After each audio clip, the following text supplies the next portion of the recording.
Hello guys, welcome back to my channel, Ken from Travel the World with Eureka. If you are new from my channel, please don't forget to subscribe, like, and share.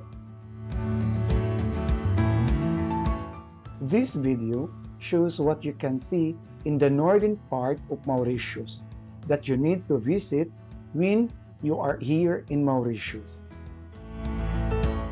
Enjoy watching Ken from Travel the World with Eureka.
Eureka House is a unique royal house built in 1930 located by the river of Mocha.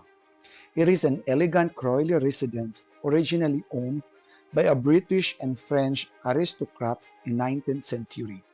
It is reputed to be one of the largest houses on the island, with 109 doors and windows. An excellent opportunity to buy Mauritian gifts for your friends and families, such as the Mauritian tea, scented candles, spices, exotic jewelry, gems, book, or an scarf.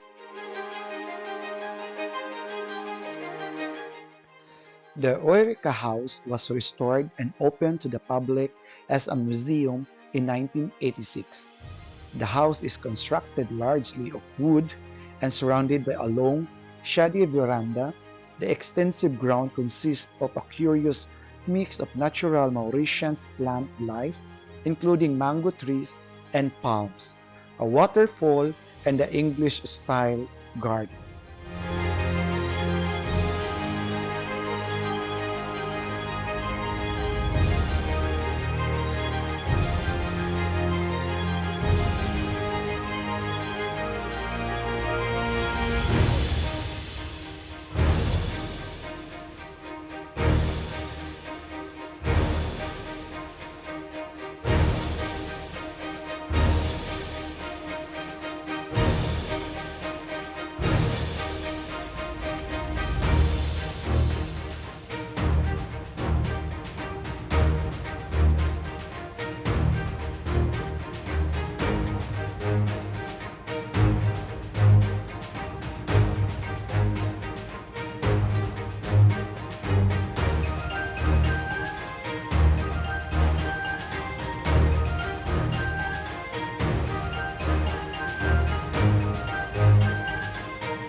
The waterfalls and the river banks. The Eureka House is much more than a house and a museum. The property has grown into an attraction for both young and old nature lovers, offering kilometers of tracks dedicated to footing. There are many small waterfalls, endemic plants, lush greenery which surrounded the house, and rare specimens. The visitor enters the world of peace and calm.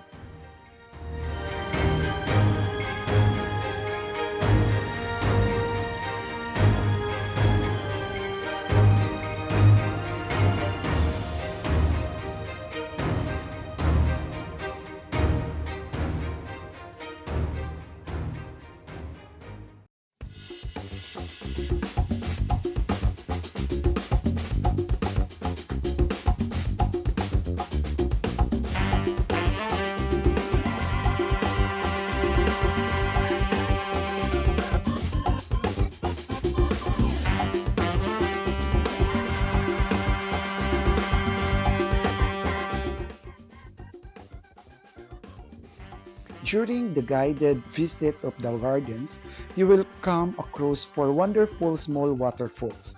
The river banks are the natural habitats for water lilies, Jacinta de Oy, British songs under the water surface, and intense marine life goes on for the scampi, Madame Siri, name derived from the wife of the Governor Siri, tilapias, carp, and eels which can be found in the large quantities.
I would like to extend my heartfelt thank you for all your support and love.